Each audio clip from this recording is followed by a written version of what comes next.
Town मियां सरफराज के तमाम main roads को मुकम्मल तौर पे वॉश करके अर्के गुलाब का स्प्रे भी किया गया।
मेयर हैदराबाद काशिफ अली शोरो के हिदायत और टाउन चेयरमैन मुस्तफ़ा बिलाल शेख की निगरानी में टाउन मियां सरफराज की मेन शाहराहों चौराहों को HMC फायर ब्रिगेड गाड़ियों और TMC सैनिटेशन अमले के जरिए अर्के गुलाब से धोया गया और फ्यूमिगेशन का अमल करवाया गया।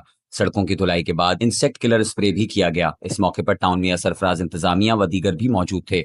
आलाइशों को उठाने और ठिकाने लगाने के बाद कलेक्शन पॉइंट्स पर चूना डाला गया और सड़कों को क्लियर किया गया ताकि बदबू और ताफुन ना फैले और बीमारियां पैदा ना हों। इस मौके पर गुफ्तगू करते हुए मुस्तफ़ा बिलाल ने कहा कि ये तमाम तर इक़दाम टाउन मियां सरफराज के रिहायशियों की सहूलियात के लिए किए जा रहे हैं। आवाम को ज्यादा से ज्यादा रिलीफ फराहम करना और हैदराबाद सिटी की आवाम को खुशगवार और सेहत माहौल फराहम करना हमारी अव्वलीन तरजीह है। उन्होंने मजीद कहा कि पाकिस्तान पीपल्स पार्टी के विजन के मुताबिक शहरियों की खिदमत में दिन रात मसरूफ़ अमल हैं। मुस्तफ़ा बिलाल शेख ने कहा कि इंशाअल्लाह टाउन मियां सरफराज को मॉडल और मिसाली टाउन बनाएंगे। इसके लिए मैं और मेरी टीम आवाम को हर वक्त रिलीफ मैसर करने के लिए कोशा हैं। आज अल्हम्दुलिल्लाह जिस तरीके से टाउन मियां सरफराज की इंतजामिया ने आपसे बोला था कि टाउन मियां सरफराज के तमाम मेन रोड्स को वॉश किया जाएगा, अर्के गुलाब का स्प्रे भी किया जाएगा। आज इस कैमरा इस बात की गवाह है अल्हम्दुलिल्लाह टाउन मियां सरफराज के तमाम मेन रोड्स को मुकम्मल तौर पे वॉश करके अर्के गुलाब का स्प्रे भी किया गया और तमाम रोड्स पे अलाइशें भी मुकम्मल तौर पे साफ कर दी गई है। तमाम तर साफ सुथरा करने के बाद मुकम्मल तौर पे हम ये जो है अर्के गुलाब से इसको वॉश कर रहे हैं। एक बार फिर मैं तमाम इंतजामिया टाउन मियां सरफराज की और तमाम करने वाले सॉलिड वेस्ट मैनेजमेंट के पाकलतस के तमाम इंतजामिया के हम शुक्रगुजार हैं। मेयर हैदराबाद जनाब काशिफ खान शोरो साहब की हिदायत पर ये सारे काम हो रहे हैं। एक बार का अप्रिशिएट पेश करूंगा मेयर हैदराबाद जनाब काशिफ खान शोरो साहब का, जिन्हों की हिदायत पर हम सारे काम कर रहे हैं।